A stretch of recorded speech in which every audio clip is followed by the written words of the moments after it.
Hi again, my name is David Kelsey. Today we're going to be talking about categorical logic, which is a form of logic, and we're going to be talking about how to translate a categorical claim into standard form. All right. So a lot of times, what will happen is we will get in English, right? We'll get a claim that isn't quite translated into an AE, I, or O standard form categorical claim. And the claim will be a categorical one. It will be about categories, and yet it won't be in the proper form to be considered AE, I, or O, right? If you remember the four types of claims that we have to work with here, we have the A claim, which looks like all tigers are mammals, right? All blanks are blank. And then we have the E claim, like no sharks or plants. The I claim, like some soccer players or basketball players. And the O claim, which is like some surfers are not great students. If you remember again too, the blanks there, what go in those blanks, we call those terms. And the terms need to be nouns or noun phrases. Now, what happens often is that, and one of the kind of things that we practice with this logic is how to translate, okay? So the idea is that we might get a claim, for example, every tiger's a mammal, right? If I gave you that claim, every tiger's a mammal. So that would be a categorical claim that's not in standard form, right? It's a categorical claim because it's a claim that's about two categories, right? It's about tigers and mammals, right? Every tiger is a mammal. Yet it's not an AE, I, or O claim, okay?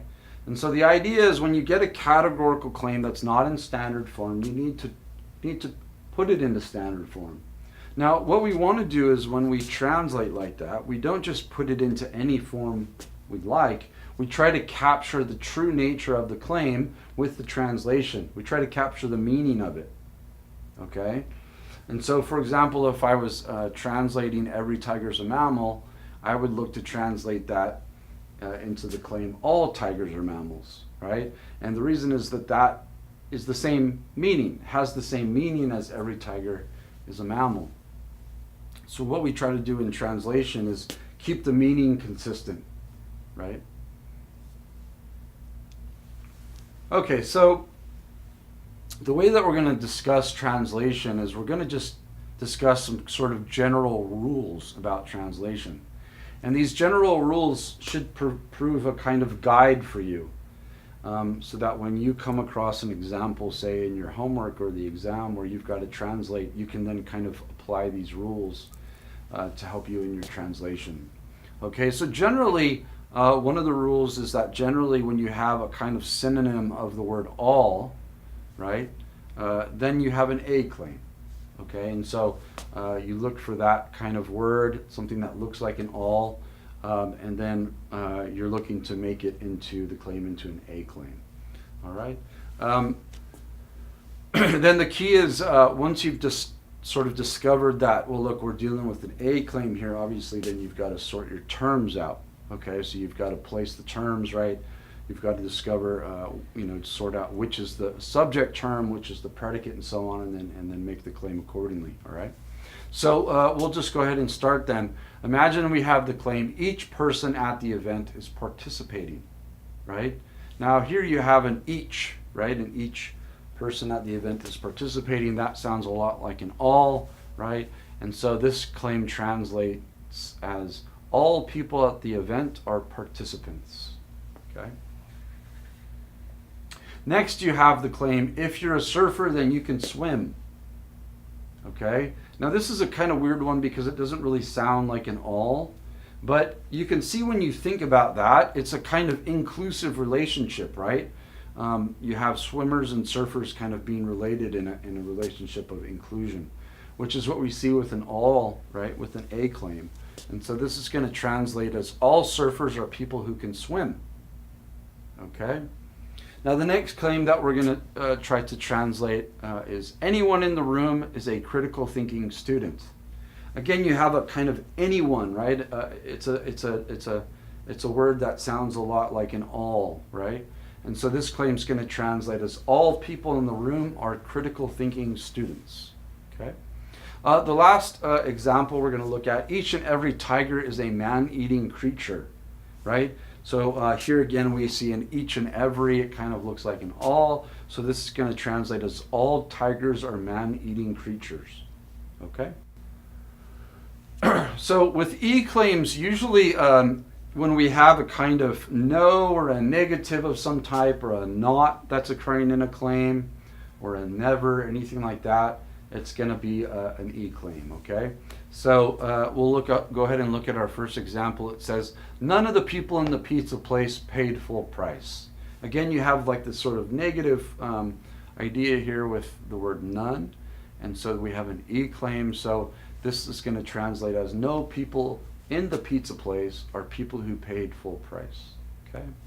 The next one says, there are 0 people at the game who like the Dodgers. Again, the idea of 0 has this kind of negative tone to it, so we have another E claim.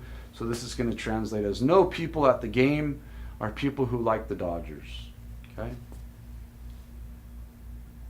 The next example we'll look at, the coffee shops around here are never open late. And again, a never conveys a kind of a negative to it, so we have another E claim here, so it's going to translate as no coffee shops around here are places that are open late. Okay. The last one, it says minors aren't eligible. And usually, again, when you have a negative like that with aren't, you're going to translate as an E. And so we'll have this translated as no minors are eligible people. Okay. Now notice with that one there as well, the original claim was that minors aren't eligible. And I translated as no minors are eligible people, right? And the reason I did that is that eligible by itself is an adjective, okay? And so what you need to do is add the noun people to it, right, to eligible, to make a noun phrase, which is what I did there. Okay, so now for I claims. Remember, I claims begin with the word some. And so usually when you have a kind of synonym of some, like few or not every, right, that's going to end up being translated as an I. So, for example, if we have a few of the people in this room believe in ghosts, right? So that's going to translate as some people in this room are people who believe in ghosts, okay? The next one we have is most politicians are liars, right? This is going to translate as some politicians are liars, all right? The next one we're going to look at, in some cases, politicians tell the truth. Okay, so again, we have the word some in there, right? And so we have another I claim, and this will translate as some politicians are people who tell the truth. Okay? Then our last type of claim that we're going to translate here is an O. And again, an O claim is some blanks are not blank. And so when we have a kind of look to a claim like that, again, it's going to be translated as an O, all right? You just have to kind of feel it out a bit. So let's think about the claim first here. Most of the voters aren't independent, right? So this is a most are not, and a most are not will translate as an O. So the claim will translate here as some voters are not independent voters, okay? The next example, a few of the books aren't paperbacks. Okay, so again, you have a few there, and then you have are not. It looks like an O claim, so it's going to translate as some books are not paperback books. Okay, and then the next one we're going to look at, it says, there are students who don't study. So here we have a there are and don't, right? Together it looks kind of like an O, so it's going to translate as some students are not people who study. All right. Okay, and then the last one we're going to look at, there's this kind of weird one where you have a not all, right? A not all, right? A claim that has a not and an all in it is actually going to translate as an O. It sounds kind of strange, but here's an example. Not all ducks are great swimmers. So if you think about a not all claim like this, and not all ducks are great swimmers, it's actually going to say something like some ducks are not great swimmers, right? That's what it's actually saying. So you have a not all, it's usually going to translate as an O claim. Okay, so next we're going to look at two different types of claims that are a bit strange. One is a claim that has two negatives in it, a double negative. And then secondly, we're going to look at a type of claim that's put in the past tense. Okay, and how do we translate claims like that? Okay, so the first type of claim we're going to look at is a claim that where you have sort of two negatives, a double negative in it. And usually when you have a double negative in a claim, it's going to actually sort of cancel, like in mathematics, two negatives equals a positive. So the same thing happens here. So we'll take our first example. There are no doctors who are not also graduates of medical school. So those two negatives there are going to cancel, and so we're going to translate as all doctors are medical school graduates. Okay. The next example, no one ate lunch except for the hungry ones. So here you have a no, and then you have an except. So you have again an A claim. All people who ate lunch are hungry people. Okay. The last example then, nobody passes who didn't put in some serious time studying, right? So this is going to be a translation as all people who passed are people who put in some serious time studying. Okay, so when you have those two negatives, generally it's going to translate as kind of this A where they cancel each other out. Okay, so then the next example we're going to look at is an example where you have a claim that's made in the past tense. And you'll notice about our standard form categorical claims is that they're all in the present tense, right? For example, our A claim looks like all blanks are blank. And that verb in the middle there, that copula, that translation, that tensed version of to be there is going to be always in the present tense. And so if we have a claim that's in the past tense, what you want to do is you want to translate your terms, put those in the past tense. Okay? So for example, if I said something like, there were people here last night who drank beer, right? So that's a claim about what happened last night. And so what we want to try to do is translate that as an A, E, I, or O, and then the terms themselves will be translated into the past, into something about what happened last night. So here, if you have a claim that says there were people here last night who drank beer, that's probably going to translate, it sounds kind of like an I claim. So you're going to have a some blanks are blank, right? And then what we're going to do is try to plug in a term, right? Or terms that capture that past tense, So we'll translate then as some people who were here last night are people who drank beer, right? And so the past tense goes into the terms. The next one example here we have also in the past tense. Many of the cowboys in this country from centuries ago were wild gunslingers capable of murder, right? It's kind of a complex one. So you can think about the the kind of sense of this claim. You have a many here, and a many tends to be a kind of like an I claim. So this will translate as an I. Some blanks are blank, right? And then the terms will have to again plug in, and we'll have to translate those terms in the past tense, right? Because this is about what happened centuries ago. So the claim will translate as some cowboys in this country from centuries ago, right? There's the past tense coming in, are people who were wild gunslingers capable of murder, right? Again, the past tense coming in. Okay? So when you have a claim that's in the past tense, a categorical claim that's in the past tense, you just translate the terms in the past, all right? The next type of claims we're going to look at have the words only or the phrase the only occurring in them, okay? And when you have these types of claims, they tend to translate as A claims. Okay, so let's look at some examples. Only people over 21 can get into the bar. Okay, now an only is like this here is going to translate as an A. So we're going to have an all blanks are blank. And so when you translate a claim like this and you know it's an A claim, what you have to then sort out is first, what are the terms? And then secondly, which was the subject term and which the predicate, right? Now, if you think about the terms here, right, it says only people over 21 can get into the bar. And we have an A claim, all blanks are blank. It looks to me like in reading this claim here, my terms will be people over 21 and people who can get into the bar, right? Now, reading this sentence, what I want to ask myself next then is, which of those terms is the subject term? Are we talking here about people over 21, or are we talking here about people who can get to the bar? And when you think about this claim, really, it seems like the people you're talking about are the ones that can get into the bar. So then that's going to be the subject term, and so our claim's going to translate as all people who can get to the bar are people over 21. Okay, so now when you have a claim that has the only in it, it's actually going to do something quite similar to the last example we used with only.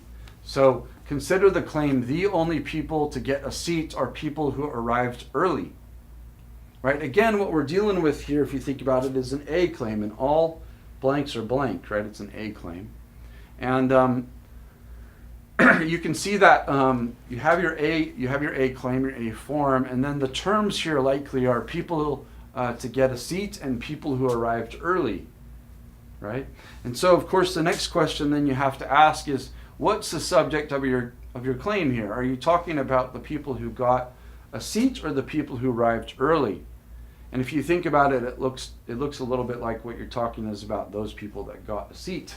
So that is the subject of your A claim, and so your A claim is going to look like all people who got a seat are people who arrived early. All right. So when we consider and we find categorical claims that have only and the only in them, what we should have seen from the last bit of lecture here, the last couple slides, is that they usually both translate as A claims.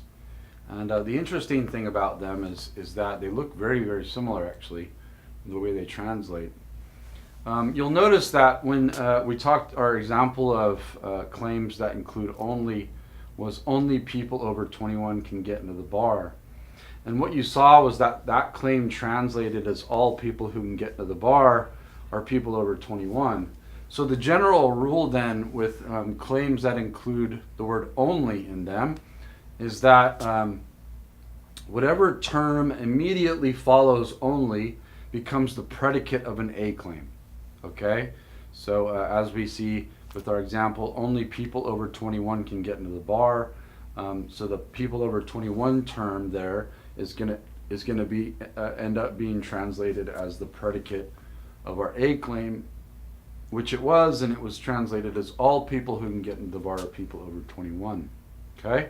Now the phrase the only does just the reverse, right? So whatever follows the only in a categorical claim will end up being translated as the subject term in an A claim. Okay? So for example, we looked at in the prior slide the claim, the only people to get a seat are people who arrived early, right? In this case, people to get a seat or people who got a seat is going to end up being the subject term in an A claim. And so we have a translation as all people who got a seat are people who arrived early. So, I think as general rules, when you have only in a claim, whatever is immediately following it will end up being translated as the predicate of an A claim. And then when you have the only occurring in a claim, whatever's immediately following it is translated as the predicate of an A claim. Okay? The next couple examples are a bit kind of like more special circumstance type of claims. And what we're going to talk about is how to translate claims that are about times, places, and individuals. Okay? So imagine you get the claim, I always get nervous when I take logic exams.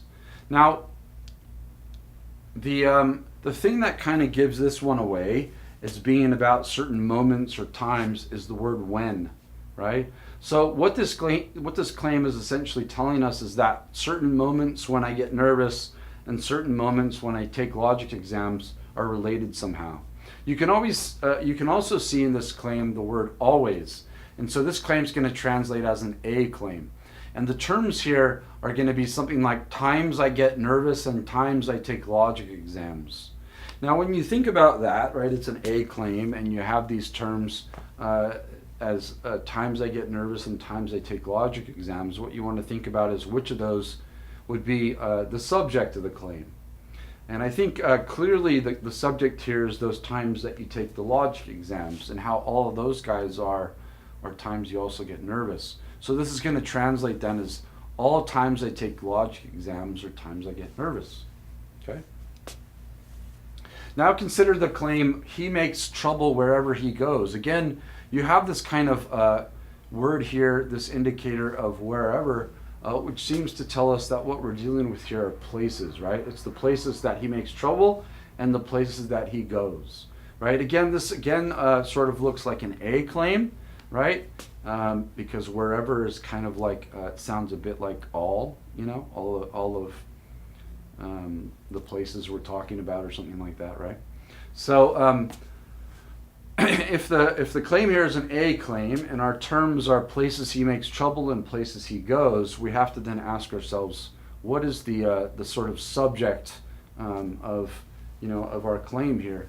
And if you think about the way it looks, right, it looks like the subject is the places that he goes, right? We're talking about how all of those are places he makes trouble. So we're going to translate this one as all places he goes or places he makes trouble. Okay, so then the last type of translation we're going to look at is maybe the trickiest one. It's about a kind of claim when you are talking about a very specific person, right? So say I said something like Aristotle is mortal. Now here this claim isn't about, like, say, every Aristotle that's ever lived. It's just about the one guy, the Greek philosopher Aristotle, right? Now the trick is about this kind of claim is that it's hard to kind of think about a particular one specific person as a category, right? How do you make a term that picks out a category with just one member that belongs to it, right? The best way to think about it is to think about trying to make up a term that has only Aristotle as its member. So, for example, if we had the category of people identical to Aristotle, that would do the job. Okay, so now given all of that, we can translate our claim here, Aristotle is mortal, as something like all people identical to Aristotle are mortal beings, right? And so you kind of cook up your category in terms of your term like that, right? Okay, well, I hope that was helpful discussion of translating categorical claims into standard form, and hopefully we can start to do that on our own now with practice. And hope you enjoyed the lecture, and we'll see you next time. Thank you.